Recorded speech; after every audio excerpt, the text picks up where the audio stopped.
Beberapa waktu lalu, masyarakat kembali dihebohkan dengan berita tertangkapnya seorang mucikari papan atas, penyedia prostitusi artis. Pengakuannya, ada sekitar 200 wanita yang bisa disediakan dari kalangan artis sampai mahasiswi. Wanita-wanita itu ditawarkan dengan kisaran 20 hingga 200 juta untuk sekali kencan. Selain berita tadi, akhir-akhir ini, berita tentang prostitusi banyak menghiasi media massa, baik karena keterkaitannya dengan pembunuhan, perdagangan manusia, atau perbuatan kriminal lainnya. Kasus-kasus seperti ini biasanya bagaikan fenomena gunung es yang tidak terungkap di bawah permukaan jauh lebih banyak. Inilah pertanda bahaya bagi kita semua, bahwa masyarakat kita sudah demikian parah dihinggapi penyakit hedonisme. Prostitusi bukan lagi karena kebutuhan ekonomi, tapi lebih kepada kesenangan gaya dunia. Mobil mewah, rumah megah, perhiasan mahal, gadget canggih memang tampak mempesona dan menggoda siapapun untuk memilikinya. Mereka menyangka semua itu dapat mengangkat derajat mereka di tengah masyarakat, membuat mereka merasa berharga. Bahkan, pamer rekening miliaran di depan televisi seolah menjadi kebanggaan. Gaya hidup mahal, biaya tinggi, membuat mereka yang lemah iman melakukan apa saja untuk mendapatkan penghasilan besar. Tak peduli lagi dosa, tak peduli lagi maksiat, tak penting merugikan dan menyakiti orang lain. Uang. Bagi masyarakat yang percaya budaya klinik, bisa jadi bukan korupsi atau melacurkan diri secara terbuka seperti sederet politisi di ibu kota. Mereka memilih sembunyi-sembunyi, walau caranya juga salah, yaitu lewat pesugihan. Melipat gandakan kekayaan dalam waktu singkat tanpa kesabaran dan kerja keras. Inilah salah satu pesugihan yang dikenal masyarakat Indonesia, khususnya Pulau Jawa, babi ngepet.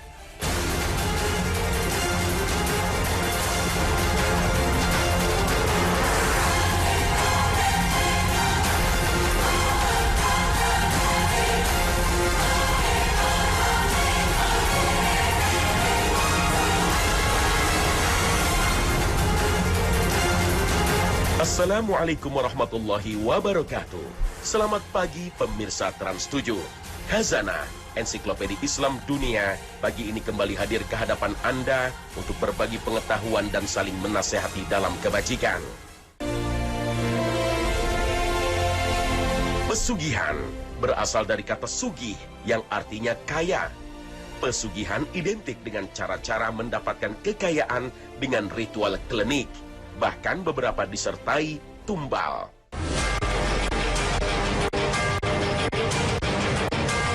Satu jenis pesugihan yang cukup populer karena keunikan namanya adalah babi ngepet. Babi ngepet merupakan sebutan untuk babi jadi-jadian yang biasanya digunakan sebagai media untuk mencuri uang, perhiasan, atau barang berharga lainnya. Babi ngepet ini bukan mitos atau legenda. Ia nyata adanya dan melibatkan ilmu sihir, persekutuan jahat dengan setan dari golongan jin.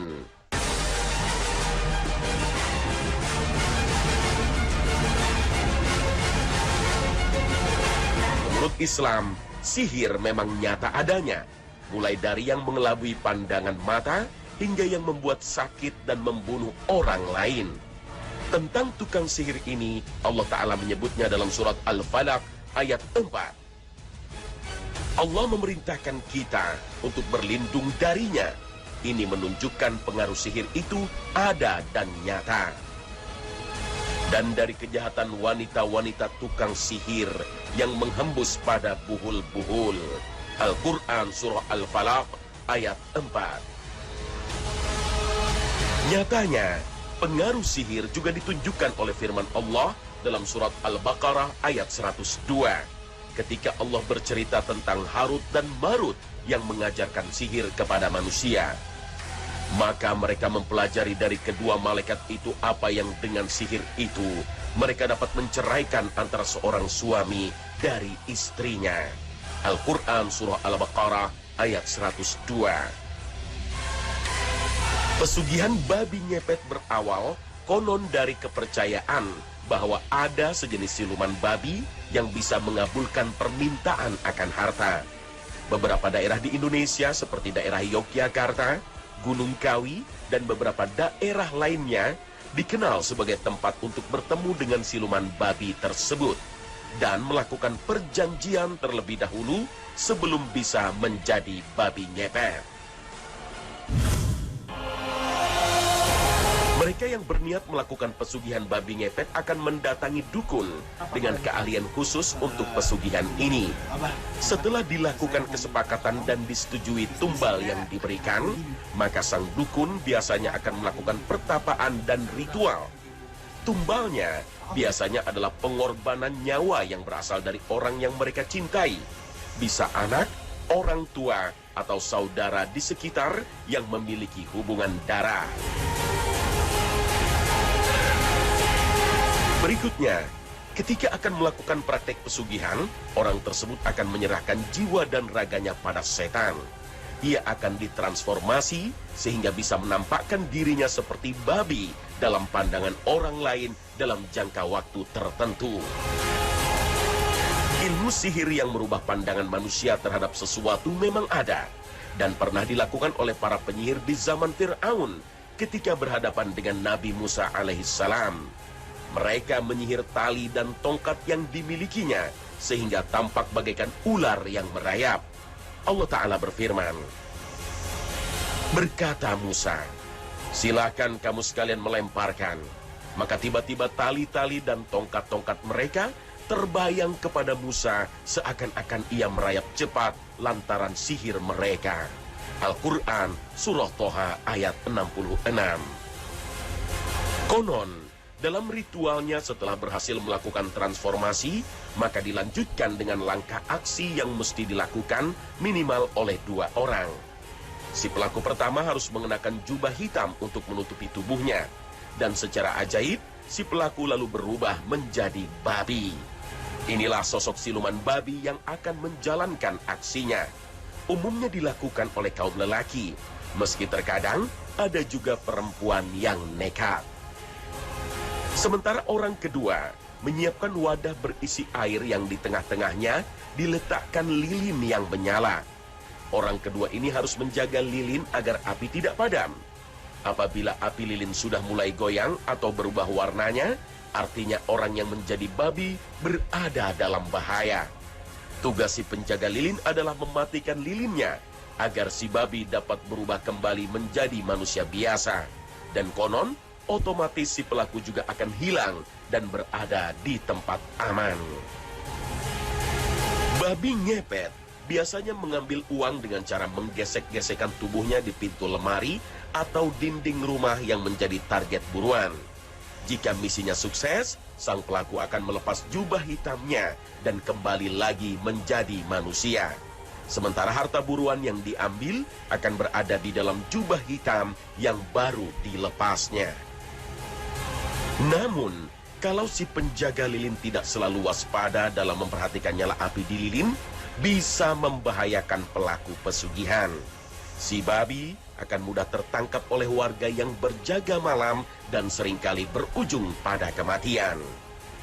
Cerita tentang babi ngepet yang tertangkap seringkali menghebohkan warga kampung. Meskipun babi yang ditangkap itu tidak dapat dipastikan apakah babi ngepet atau bukan.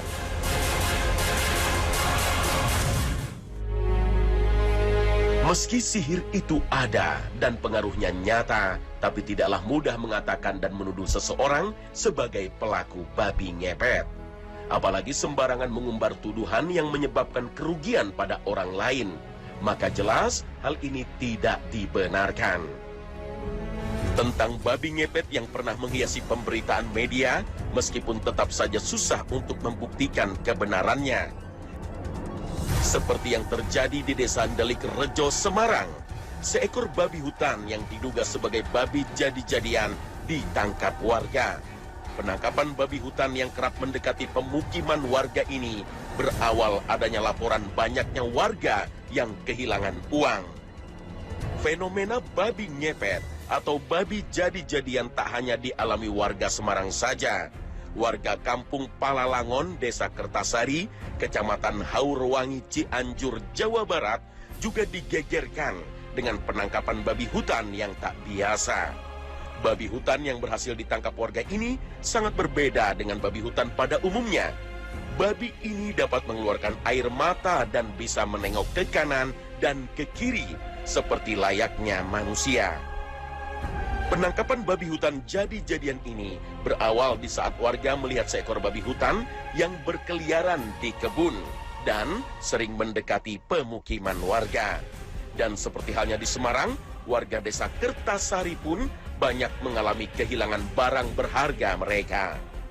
Selain di Cianjur, seorang ustaz yang juga merupakan warga desa Tegal Agung, Kecamatan Semanding, Kabupaten Tuban, Jawa Timur, mengaku berhasil menangkap babi ngepet dengan melakukan ritual terlebih dahulu di masjid setempat.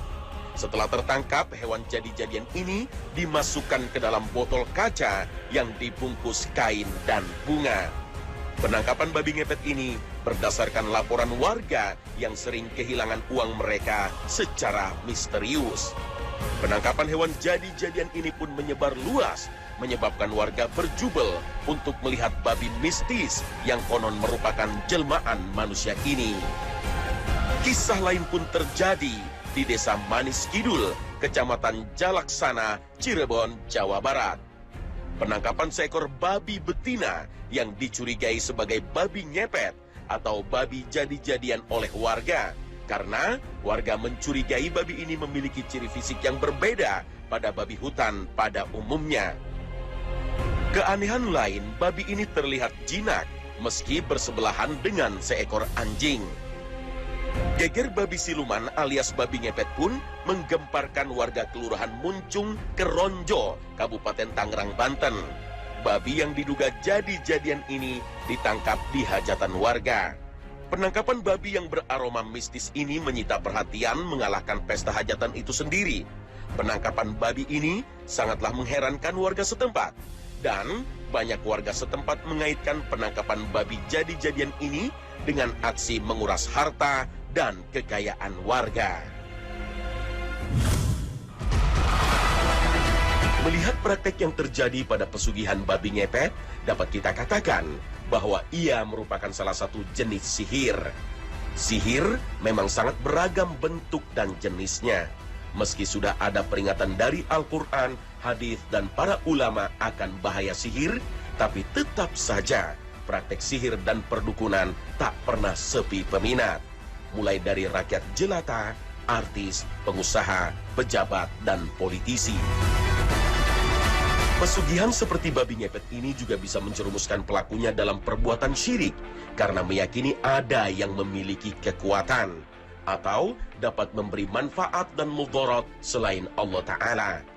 Dalam akidah Islam, hanya Allah yang maha berkuasa atas segala apa yang ada di langit dan di bumi. Hanya Allah yang kita sembah dan hanya kepadanya kita memohon pertolongan. Memohon pertolongan kepada orang mati agar diberi kekayaan tanpa susah payah berusaha, termasuk pesugihan.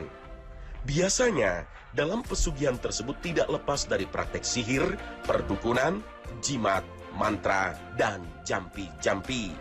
Rasulullah SAW melarang kesemuanya itu, sebagaimana sabdanya, barang siapa menggantungkan jimat, maka ia telah syirik. Hadis riwayat Ahmad. Sihir dapat diibaratkan seperti sebuah alat yang digunakan untuk tujuan tertentu. Para penghamba sihir sering berdalih bahwa sihir dapat digunakan untuk kebaikan, untuk membela yang lemah, seperti di film dan sinetron yang mengidolakan tukang sihir. Dalam ajaran Islam, sihir ibarat alkohol. Mau digunakan untuk tujuan apapun, jenis apapun, merek apapun, tetap saja terlarang.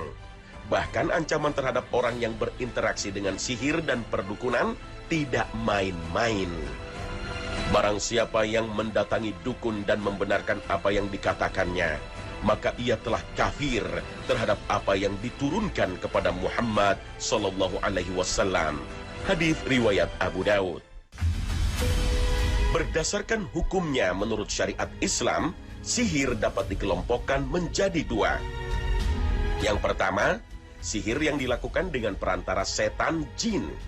Sihir jenis ini menggunakan ritual-ritual yang aneh, seperti harus menyembah pada leluhur atau menghamba terhadap setan, menginjak mushaf Al-Quran, melecehkan Asmaul Husna, atau menyerahkan tumbal-tumbal.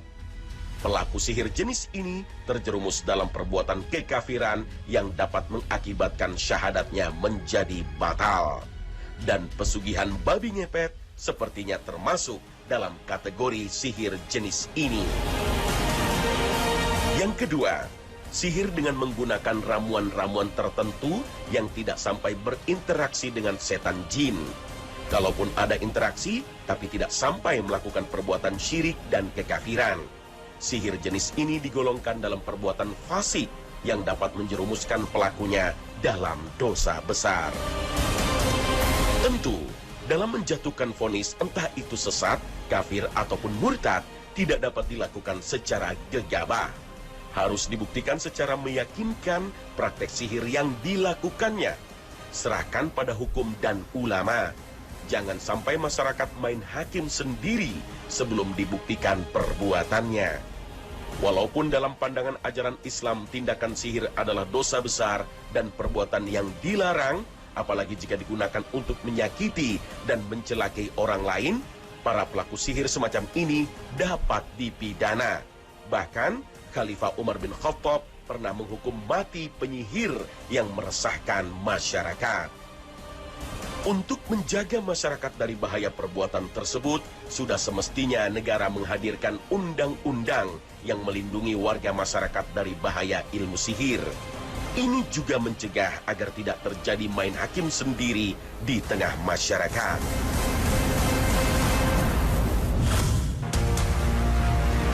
Lebih baik mencegah daripada mengobati. Ungkapan ini juga berlaku dalam membentengi diri dari gangguan sihir. Berikut kiat-kiat agar kita dijauhkan dari gangguan sihir, termasuk dari kejahatan babi ngepet. Pertama, senantiasa menjaga keikhlasan dalam ibadah kepada Allah Ta'ala.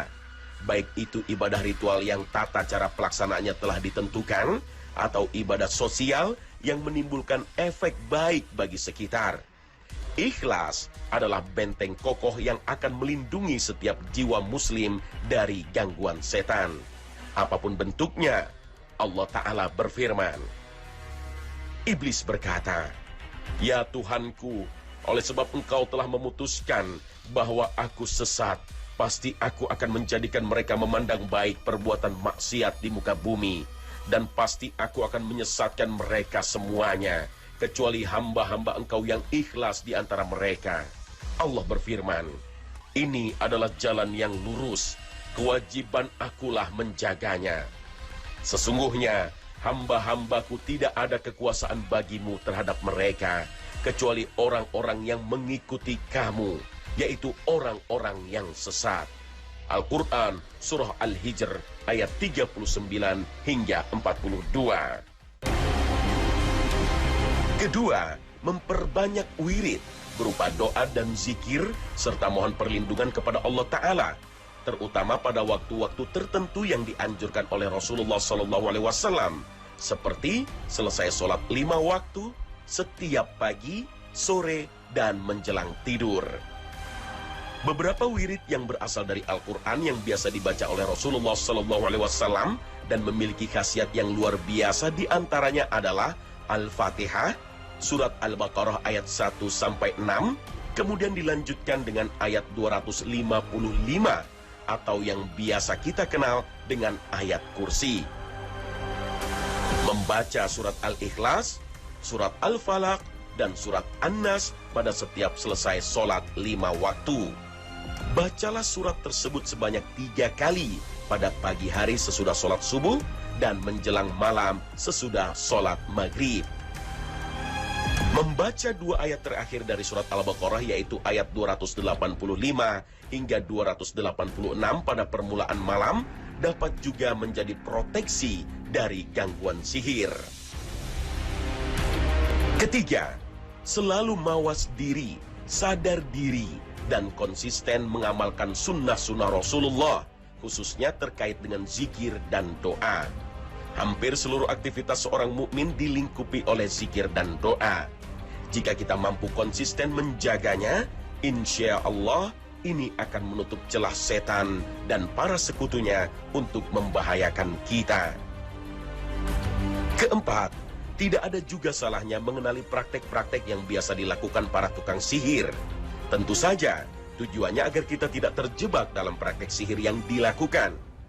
Seringkali berkedok pengobatan alternatif, konsultan spiritual, praktisi paranormal, bahkan berani memakai nama ruqyah syar'iyyah. Karena seringkali masyarakat tertipu oleh penampilan yang ditampilkan oleh para dukun yang mengaku ustaz. Mereka kadang berjubah, memakai peci putih, dan berpenampilan necis.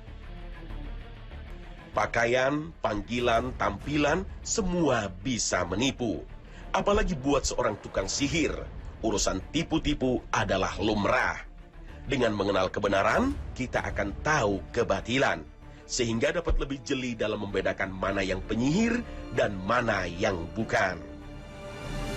Mengutip buku Waspada Bahaya Sihir, karya Dr. Khalid bin Abdurrahman, berikut beberapa ciri yang biasanya dilakukan oleh seorang penyihir ketika mengobati pasiennya. Biasanya, ia akan menanyakan nama pasien beserta nama dari ibu pasien. Dukun atau tukang sihir biasanya juga akan meminta benda-benda pribadi milik pasien, seperti sisir, baju, dan yang lainnya. Seorang dukun terkadang juga meminta binatang dengan rupa yang aneh, seperti ayam hitam. Biasanya binatang ini akan digunakan sebagai tumbal untuk setan dan jinnya. Ada kalanya, seorang penyihir dalam melakukan prakteknya menuliskan tulisan-tulisan aneh, kadang seperti huruf Arab, atau di kotak-kotak tertentu. Ini adalah raja atau jimat sebagai perantara melakukan sihirnya. Atau dia membaca Al-Quran dengan suara nyaring, kemudian dengan agak sedikit berbisik membaca bacaan yang tidak jelas. Ini biasanya bagian dari mantranya. Si pasien biasanya dibekali benda-benda tertentu semacam pegangan. Demikian istilahnya, yang sebenarnya adalah jimat. Atau diperintahkan melakukan ritual-ritual yang aneh yang tidak ada syariatnya dan juga tidak ada korelasinya dengan penyakit yang diderita.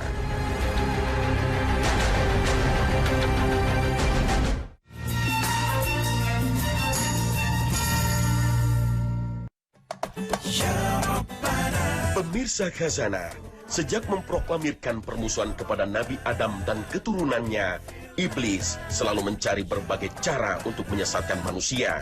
Salah satunya dengan iming-iming kekayaan dengan cara yang mudah. Salah satunya yaitu pesugihan melalui babi ngepet. Pesugihan ini termasuk jenis sihir, dan pengaruh sihir memang nyata adanya. Dalam Islam, kita telah dibekali dengan perlindungan dari kejahatan setan, jin, dan manusia. Semoga Allah Subhanahu wa Ta'ala senantiasa menjauhkan kita dari kejahatan setan, jin, dan manusia. Amin ya Rabbal Alamin. Terima kasih atas perhatian Anda, dan wassalamualaikum warahmatullahi wabarakatuh.